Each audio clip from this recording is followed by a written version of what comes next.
నీతిమంతుల తల మీదికి ఆశీర్వాదము వచ్చును. సామెతలు 10వ అధ్యాయము 6వ వచనం. మన జీవితములలో ప్రభు ఇచ్చు ఆశీర్వాదమును బట్టి మనము ఆనందించుచున్నాము. దేవుని ఆశీర్వాదము మనము ఆయన కొరకు జీవించుటకు ప్రోత్సాహము మరియు బలపరచుచున్నది. మనలను ఆశీర్వదించుటకై ప్రభు మనలను ఎన్నుకున్నాడు.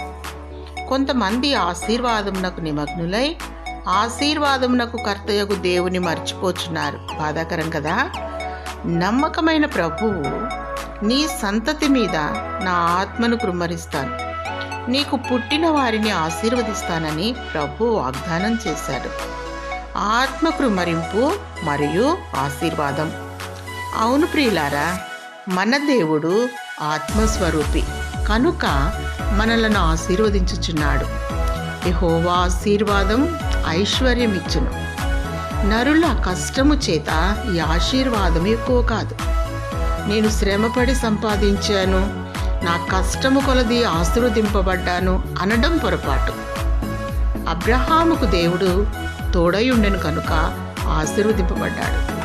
తరువాత ఇస్సాకు, యాకోబు, యోసేఫ్ అనువారు ఆశీర్వదింపబడిరి. ఇశ్రాయేలీలను ఐగుప్తు దేశమందు బానిసలయుండగా విడిపించి ఆశీర్వదించాడు మన దేవుడు. ఆశీర్వాదమునకు కర్త అయిన ప్రభు మీద విశ్వాసం ఉంచు. నిన్నును దేవుడు ఆశీర్వదించునుగాక. ఆమేన్.